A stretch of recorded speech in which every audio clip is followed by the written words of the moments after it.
Hello everybody, welcome to Hagerstown Speedway. We're in Maryland for Pennsylvania Speedweek, but this track's only like, 10 miles, 15 miles away from the border, so it's fine. We'll give it a little bit of a thing. It looks really nice. Matt and I have never been here before. I have a NOS because I needed it. I woke up for work today. This is supposed to be the 6th race. It's actually the 3rd race of the week because rain. We love it. There's smoke because Canada's hotboxing right now. That's real fun. And yeah, welcome to the show.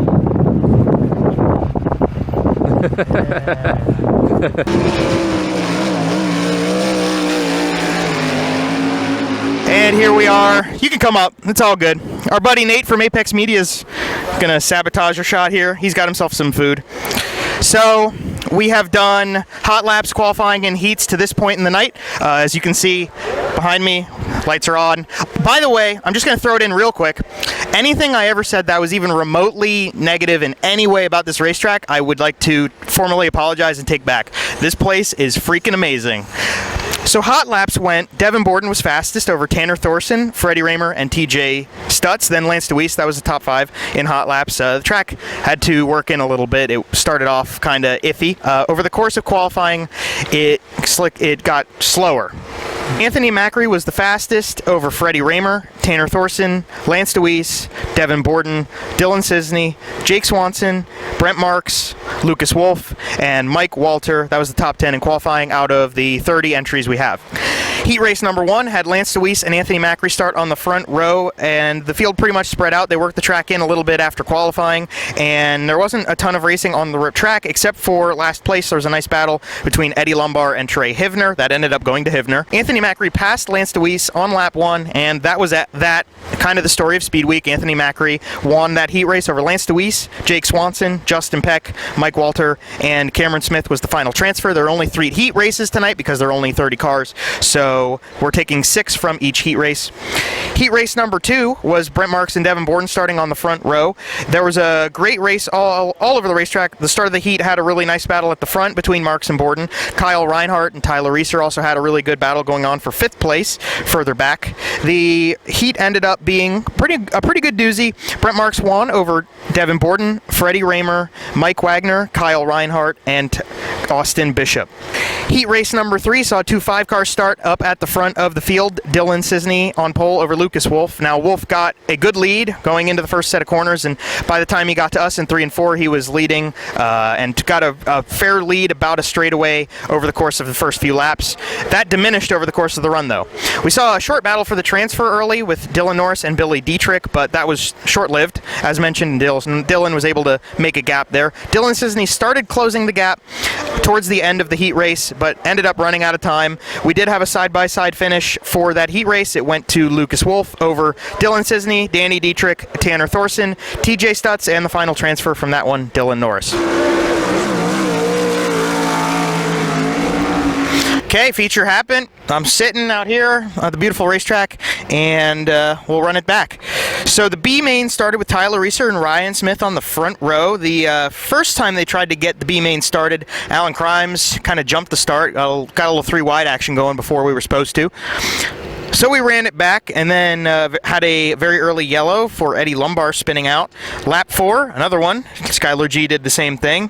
Thought maybe him and Trey Hivner had some contact because Trey Hivner pulled off during the yellow.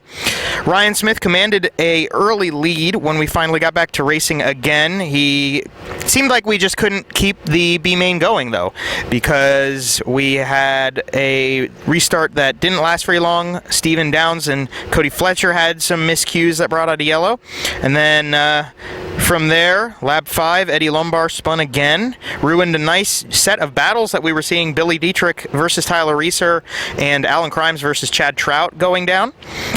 Finally went green to the end, and at the end of it, it was Billy Dietrich over Ryan Smith, Tyler Reeser, Derek Hauk, Alan Crimes, and the final transfer, the number 1X, Chad Trout. We had a 30-lap main tonight. It was a phenomenal main. Started with Anthony Macri and Brent Marks on the front row. You know it's about to be going down when we got those two guys on the front row. Jake Swanson spun on lap number 1, so we had to pull it back and try again.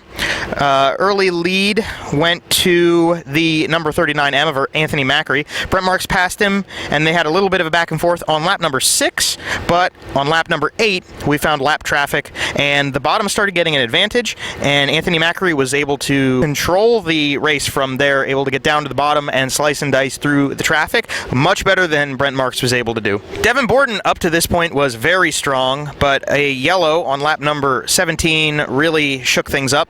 Jake Swanson spun again, and Tyler Reeser might have been involved because he pulled off the racetrack during this yellow as well. On lap number 20, after that restart, we saw the makings of the Marks versus Macri madness happening again. Marks was shortly in the lead at that point, and we saw Devin Borden kind of slide himself, trying to get around Freddie Raymer. He was at that point in third place. He fell back 4 positions, and then we saw Freddie Raymer take on Justin Peck in a battle for third. At the end of the race, guys who were really strong were Brent Marks and Lance Deweese. Marks was able to close into Macri, and Lance Deweese was able to get himself further up into the running order.